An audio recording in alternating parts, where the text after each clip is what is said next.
제21대 국회의원 선거가 이제 90일 앞으로 다가왔습니다.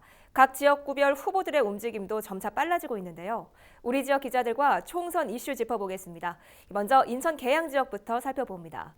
이정아 기자, 지난주에는 계양 을지역구의 현직 국회의원인 더불어민주당 송영길 의원이 연수 지역구로 출마한다는 얘기가 흘러나오면서 지역이 술렁였는데요. 정리가 됐습니까? 네, 지난주 송영길 의원의 연수을 지역구 차출설이 흘러나오면서 정가와 지역이 모두 술렁거렸습니다. 일단 송영길 의원은 여기에 대해서 강하게 부인했습니다. 가능성이 전혀 없는 이야기라고 못 박았는데요.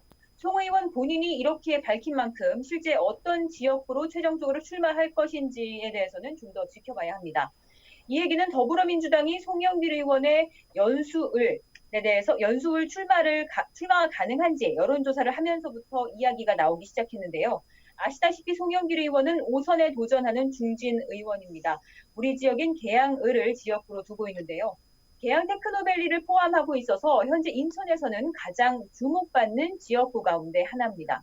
여기에 더해 인천시장까지 역임을 했었고 당대표 선거까지 출마했던 정치인이라서 현재 민주당 내부에서도 송영길 의원 외에도 중진 의원들의 험지 출마 여부를 검토하고 있습니다. 송영길 의원의 출마를 검토했던 연수을은 현재 자유한국당 민경욱 의원의 지역구로 송도국제도시를 포함하고 있습니다. 민주당에서는 험지로 꼽히고 있어서 인천시장까지 역임하면서 인천에서 인지도가 높은 송영길 의원을 투입하는 방안을 고려하고 있는 것으로 알려졌습니다. 네, 그렇군요. 아무래도 송영길 의원이 말씀하신 대로 전직 인천시장이기도 하고 다선 의원이기 때문에 더욱더 지역의 관심이 증폭되는 것으로 보이는데요. 현재 계양 선거구에 또 눈여겨볼 만한 점은 없나요? 네, 눈여겨볼 만한 점이라기보다 실제 지금 인천 전 선거구에서 계양 지역구의 움직임이 가장 더딥니다. 예비 후보자 등록이 시작된 이후 계양갑 지역은 1명, 계양을 지역은 3명이 각각 그 이름을 올린 게 전부입니다. 그리고 일단은 아직 확정은 아니지만 더불어민주당 유동수 의원이 현직 국회의원으로 있는 계양갑 지역, 그러니까 효성동과 작전동, 작전서운동을 포함하고 있는 곳인데요. 이곳이 선거구 변동 가능성이 일부 남아 있습니다. 예. 인구수 미달에 따른 선거구 조정 가능성이 제기되면서 인천 중동 강화 옹진 지역과의 통합 가능성이 있는데 이 부분은 앞으로 선거구 획정위원회가 결정할 부분입니다. 네, 알겠습니다. 아직 계양 지역은 선거 판세가 더딘 것으로 보입니다.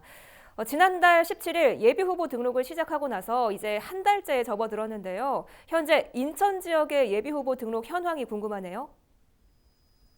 네, 인천에서는 현재까지 모두 13개 선거구에 76명이 등록해 평균 5.8대 1의 경쟁률을 기록하고 있습니다. 중앙선거관리위원회는 지난달 17일 예비 후보 등록 개시 이후 현재까지 인천 13개 선거구에서 더불어민주당이 10명, 자유한국당 14명, 정의당 2명, 새로운 보수당 1명이 예비 후보 등록을 마쳤다고 밝혔습니다. 네. 또 허경영 대표가 이끄는 국가혁명 배당금당 소속 예비 후보는 45명, 무소속은 4명입니다.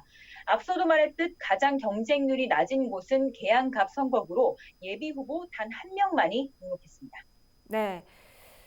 계양 지역구를 비롯한 인천 총선 소식 짚어봤습니다. 다음은 김포 연결합니다. 이세진 기자, 김포 갑의 김두관 국회의원도 송영길 의원처럼 차출설이 나온 인물인데요. 경남 차출설 이야기가 나온 이후에 김포 갑 지역구 선거판 상당히 동요했었습니다. 아직까지 큰 변화는 감지되지 않고 있죠? 네, 그렇습니다. 이달 초 김두관 국회의원의 경남 차출설이 불거졌을 때만 해도 지역 선거판 분위기 상당히 술렁였는데요.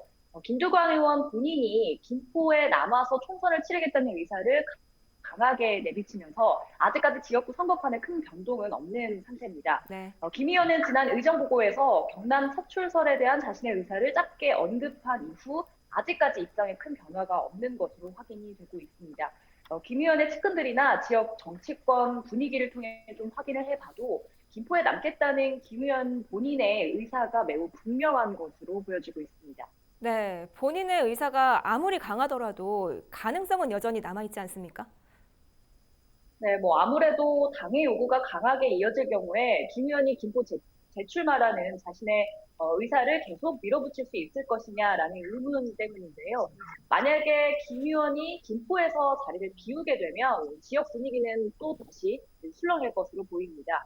김포 갑 지역구는 제3의 인물이나 아니면 전략 공천 가능성도 배제할 수 없게 됩니다. 김 의원은 당초 의정 보고를 마치고 2월 정도쯤 재출마 선언을 할 것으로 보였는데요. 15일을 끝으로 의정 보고가 끝났기 때문에 이번 설 명절 전후로 향후 거취가 확정되지 않을까 싶고요. 본인의 의사대로 김포로 재출마가 확정이 된다면 2월쯤 공식 출마 선언을 할 것이라는 계획에는 큰 변화가 없을 것으로 보입니다. 네, 알겠습니다. 이번엔 김포 을 지역도 좀 보죠. 김포 을 지역 벌써부터 격전지로 점쳐지고 있어요. 네, 그렇습니다. 현재까지 김포 을 지역구에 도전장을 내민 예비 후보만 7명입니다. 7명 모두 더불어민주당 소속인데요. 예. 이에 맞선 김포 을 지역구 의원 자유한국당 홍철호 국회의원입니다.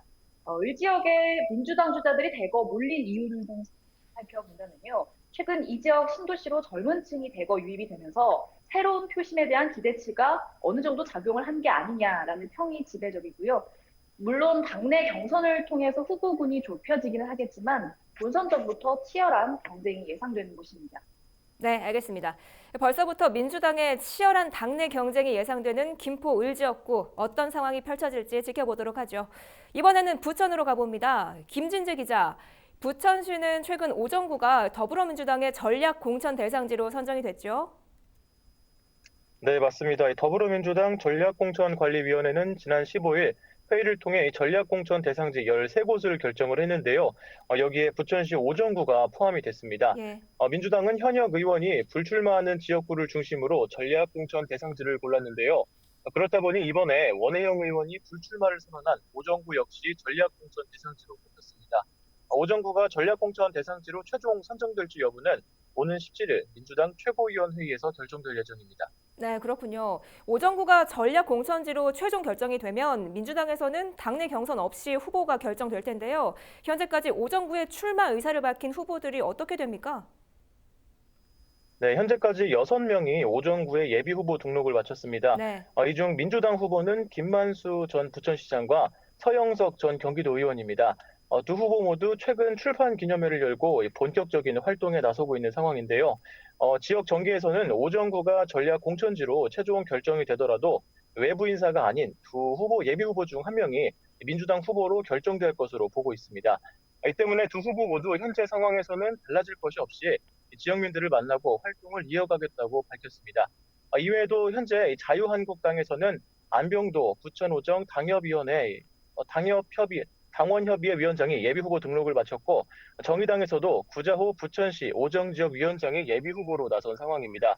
또 며칠 전에는 국가혁명배당금당에서 정인숙, 김무진 두 예비 후보가 등록을 마쳤습니다. 네, 알겠습니다. 총선이 다가오면서 후보들의 움직임이 빨라지고 있는데요. 우리 지역 총선 소식 들어오는 대로 전해드리도록 하겠습니다.